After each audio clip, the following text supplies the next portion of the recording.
BRS యువ నాయకుడు సురేష్ యాదవ్ మనతో ఉన్నాడు. ఆయన అడిగి తెలుసుకునే ప్రయత్నం చేద్దాం. చెప్పండి, ఏంది మరి కాంగ్రెస్ పరిపాలన తీరు ఏ విధంగా ఉంది? ఈ 19 నెలలు అవుతుంది ఇక్కడ రాష్ట్ర ప్రభుత్వం ఏర్పడి.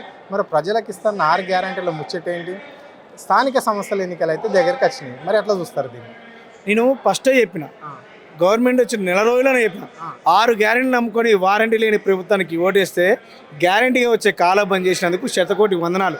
అదే కేసీఆర్ ఉంటే నీళ్ళు వచ్చు, కరెంట్ వచ్చు, రైతు బంద్ వచ్చని మొత్తుకుంటే నా మీద దాడి చేసి, అరే మరి దాడి చేస్తే చేసినామని పథకాలను ఇచ్చినామా అని అంటే ఈ సన్నాసి ప్రభుత్వం ఏలే మాట్లాడితే దూషణలు. కానీ ఈ రాష్ట్రంలో ఏమవుతుందంటే జల దోపిడీ అవుతుంది, తెలంగాణ సంపద దోపిడీ అవుతుంది. దాన్ని వివరించాలనే ఇవాళ తెలంగాణ ఉద్యమంలో విద్యార్థుల పాత్ర అనేది గణనీయంగా ఉంది. Kakatiya university, Osman university, Ambedkar university, ఇక తెలంగాణ సంపన్న వర్గాల్లో ఉన్న బడుగుపడిన వర్గాల బిడ్డలందరూ కొట్లాడితే వచ్చిన తెలంగాణలో ఈ దోపిడీని అరికట్టాలని ఇలా విద్యార్థి నాయకులతో, మా బీఆర్ఎస్ విద్యార్థి నాయకులతో మీటింగ్ పెట్టి ఇలా ఈ సెమినార్ కూడా జరిగే విషయం గొప్ప సెమినార్ ఇది. ఎందుకంటే ఏదైనా విమర్శకి ప్రతి విమర్శ కోసం పెడతారు, కానీ ఇలా ఈ జరుగుతున్న జలదోపిడీ, గోదావరి మీద జరుగుతున్న దోపిడీ ఎందుకు కనుగొడుతున్నారు, ఎందుకు తీసుకుపోతున్నారు పడక చెలక దాకా నీళ్ళు అనే విషయాన్ని వివరించడానికి ఇరిగేషన్ శాఖ మంత్రిగా పనిచేసిన హరీష్ రావు గారు ఇప్పుడు మాట్లాడుతారు. 3 గంటలు అవుతుంది, ఎవరొక్కరు కూడా లేచి పోవడానికి వాళ్ళకి విముఖత లేదు. ఎందుకంటే వాళ్ళు తెలవాల తెలంగాణలో జరుగుతున్న దోపిడీ చెప్పాలనే ఉద్దేశంతో హరీష్ రావు గారు, తర్వాత కరెంటు విషయంలో జగదీష్ రెడ్డి గారు, తెలంగాణ భౌగోళిక స్వరూపంలో జరుగుతున్న దోపిడీ గురించి దేవిప్రసాద్ గారు, ముఖ్యంగా పార్టీ నిర్మాణంలో విద్యార్థుల పాత్రను చెప్పడానికి కేటీఆర్ గారు, ఇంతమంది ముఖ్యుల సమావేశం జరుగుతున్న ఈ సమావేశంలో ఈ యనమల రేవంత్ రెడ్డి దొంగలు కూడా చేస్తున్న దోపిడీ గురించి వివరించడానికి పెట్టిన మీటింగే ఇది. మీరు అన్నట్టు 19 నెలల కాలంలో జరిగింది ఏంటంటే, 19 నెలల కాలంలో 2 లక్షల కోట్ల రూపాయలు అప్పు చేసిండు. నెలకి 10,000 కోట్లు చేయాల్సింది 10,000 కోట్లు చేసుకుని పోయానా. ఈ మధ్యకాలంలో 9 రోజుల్లో 9,000 కోట్లని ఇంకో 10,000 కోట్లు తీసుకొచ్చి ఏవో సూప్ టాప్ తప్పితే ఏం లేదు. మాట్లాడడానికే పబ్లిసిటీ. రైతు పండగ అంటారు, రైతు సంబరాలు అంటారు. దేనికోసం చేసుకోవాలి రైతు పండగ? కాలువ నీళ్ళు ఇచ్చినందుక, కరెంట్ ఇచ్చినందుక, మా 2 లక్షల రుణమాఫీ ఎగ్గొట్టినందుక, మా రైతులు 600 మంది రైతులు కరెంటు రాక, నువ్వు ఇచ్చి అరకొర వసతులు నువ్వు ఒడ్లు కొనక ఇబ్బంది పడుతూ ఆత్మహత్య చేసుకున్న వాళ్ళ గోస నీకు వినపడట్లేదా? అంటే ఇక్కడ 2 లక్షల రుణమాఫీ ప్రతి రైతుకు మేము చేస్తున్నాము అని చెప్పేసి ముఖ్యమంత్రి అన్నాడు. ఆల్రెడీ 85% చేసినాము. అక్కడక్కడ చిన్న చిన్న కారణాలతోటి కాలేకపోవచ్చు, కానీ రైతులకు మేము ఏదైతే హామీ ఇచ్చినామో, రైతు భరోసా డబ్బులు వేస్తున్నాము, రైతు భరోసా డబ్బులు వేసినాం. ప్రతి గింజ, ఏ ఒక్క ధాన్యం గిడ గింజ మిగలకుండా రైతు దగ్గరికి పోయి నేరుగా కొనే పరిస్థితి ప్రభుత్వందే బాధ్యత గిడ. ప్రభుత్వం కొన్నది గిడ కొంటుంది గిడ అని చెప్పేసి వాళ్ళు అంటున్నారు.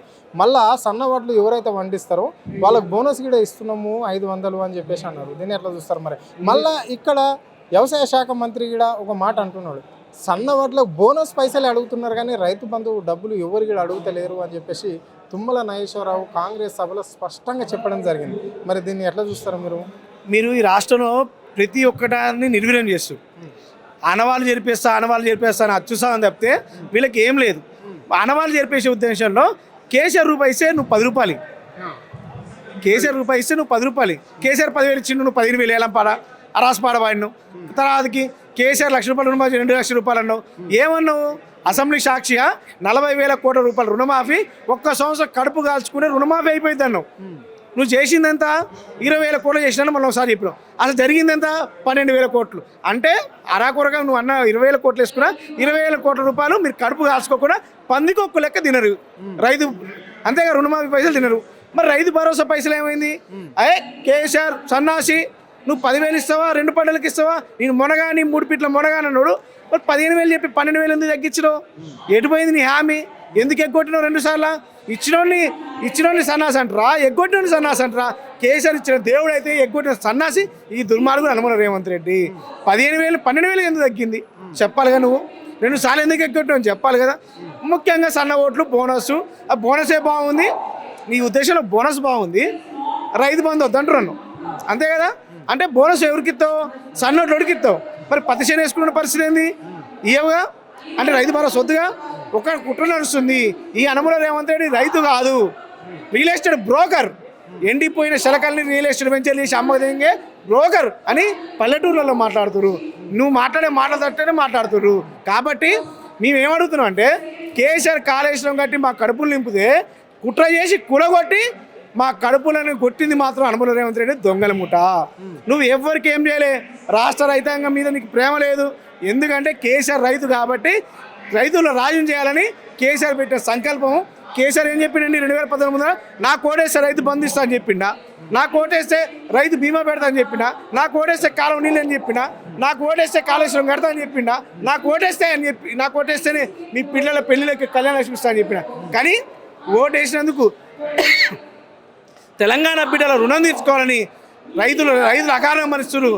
ఎద్దేర్చిన వ్యవసాయం రైతేర్చిన రాజ్యం బాగుపడే చరిత్ర లేదని, ఎద్దు ఏడవద్దు రైతు బాగుపడాలా అనే ఆలోచన పెట్టిన పథకమే రైతు బంధు పథకం. కానీ ఓట్ల కోసం చిల్లర మాటల కోసం ఎకరానికి 10,000 15,000 అని చెప్పి ఈ రాష్ట్ర ముఖ్యమంత్రి దద్దమ్మ 15,000 ఎందుకు కొట్టినావు, 12,000 ఎందుకు ఇచ్చినావు, ఆ 12,000 సగం మందికి ఎందుకు కొట్టినావు? ఏడాది రోడ్డు మీద ఫ్లెక్సీలో కనపడుతుంది. ఏడాది 9 రోజులు 9,000 కోట్లు 9 రోజులు. అరే దద్దమ్మ, మీ 77,000 కోట్ల రూపాయల సంపదని జనానికి పంచినాం, రైతులకు పంచినాం, మేము చెప్పుకోలేదే. మీరు 50 సంవత్సరాల కాలంలో రైతు బంధు ఎందుకు ఇలేపోయారు? 50 సంవత్సరాలు మీరు పరిపాలించారు, ఊళ్ళలో కరెంట్ ఎందుకు ఇలేపోయారు? మాట్లాడితే ఒకటి మాట్లాడతారుగా, ఊళ్ళలో శ్మశాన వాటికలు కట్టిరు, డంపింగ్. అరే మీరు చేయాల్సిన పని ఏంది? సస్తే కూడా కాల్చుకోవడానికి జాగలేని కుటుంబాలు చాలా మంది ఉన్నాయి. ఇలా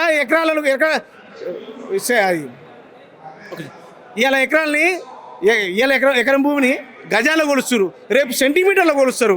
అందుకే ముందు చూపుతా ఆలోచించి బడుగు బలహీన వర్గాల బిడ్డలకి భూమి లేకపోయినా కానీ వాళ్ళు దాన సంస్కారాలు అనేది వాళ్ళ ఆత్మ అభిమానంతో కూడుకున్నది. వాళ్ళ కుటుంబాలు ఈ చిత్రంగా అవ్వద్దు, వాళ్ళు ఇబ్బంది పడవద్దని డంపింగ్ యార్డ్లు పెట్టి శ్మశాన వేటకలు కట్టి వాళ్ళకి అందరికీ రాజ్యాధికారం కల్పిస్తే ఈ రాష్ట్ర ముఖ్యమంత్రి ఏం చేసిండంటే మాట్లాడిన కాంచి ఏదైనా కూలగొడతా ఏం కూలగొట్టినాం? ఈ రాష్ట్ర పత్రాన్ని చేసినాం. ఈ రాష్ట్ర ముఖ్యమంత్రికి 33 జిల్లాల పేర్లు తెలియదు, ఈ రాష్ట్ర ముఖ్యమంత్రి గోదావరి బేసిన్ తెలియదు, ఈ రాష్ట్ర ముఖ్యమంత్రి మేడానికి మేడిగడ తేడా తెలియదు, ఈ రాష్ట్ర ముఖ్యమంత్రి అని ఎవరు గుర్తుపట్టట్లేదు. ఏం మాట్లాడుతున్నాను నేను ఢిల్లీలో? అమ్కో ఏక్ లీటర్ దియా, ఓ ఆస్కార్ ఓ ఇంకేదో అవార్డు అని చెప్తున్నాను. చివరిగా అంటే ఇక్కడ మరి కుల సంఘాలకు ఇస్తున్న హామీల ముచ్చట ఎంతవరకు వచ్చింది రాష్ట్రంలో? కుల సంఘాల కోసం కుక్కల లెక్క రాజకీయం చేసేది వీళ్ళు కాంగ్రెస్ పార్టీలు. ఏం మాట్లాడుతున్నాండి? నేను ఒక యాదవ్ బిడ్డ చెప్తున్నా, ఆత్మగారు బిడ్డ చెప్తున్నా, మమ్మల్ని రాజ్యాధికారం కల్పించి మాకు 5 ఎమ్మెల్యే సీట్లు ఇచ్చి మాకు ఒక ఎంపీ సీట్ ఇచ్చి కార్పొరేషన్ చైర్మన్ చేసి కోకాపేటలో 100 కోట్ల రూపాయల బిల్డింగ్లు కట్టించింది కేసీఆర్. అయితే నువ్వు అదే కుల సంఘాలకు ఏం చేసినావు? ఇవాళ ఏం చేస్తున్నావు అంటే ఏలం పాట చిల్లర పాట. నేనేమన్నా ఇలా నువ్వు బీసీ రిజర్వేషన్ పెట్టదలుచుకున్నావు, కామారెడ్డి డిక్లరేషన్ పెట్టదలుచుకున్నావు. 18 నెలల క్రితం పెడితే ఇక డంపింగ్ యార్డ్ అయిపోయినాయి గ్రామ పంచాయతీలు. ఇక సర్పంచ్లు 18 నెలల కాలంలో నీతో పాటు సీటెక్కి కూర్చున్నావు కదా. కానీ హైకోర్టు చంపపెట్టి లెక్క నువ్వు పెట్టవా సన్నాసని అంటే ఇవాళ బీసీ రిజర్వేషన్ ఢిల్లీ పోతున్నా, ఆడిపోయి సోనియా గాంధీ నాకు హెల్త్ బాగాలేదన్న లెటర్ అయితే ఓ ఆస్కార్ అంటుండు, ఇంకోటి అంటుండు. ఈ రాష్ట్ర ముఖ్యమంత్రికి మతి భ్రమించింది. చదువురాని ముఖ్యమంత్రి కాబట్టి దయచేసి ఆయన చదువు నేర్పాలని ఈ విద్యార్థులను తీసుకొచ్చి శిక్షణ తరగతి పెట్టి చదువుకున్న మేధావులందరూ కూడా సంస్కారం నేర్పమని చెప్పడానికి ఈ మీటింగ్ పెట్టడం జరుగుతుంది. Okay, right.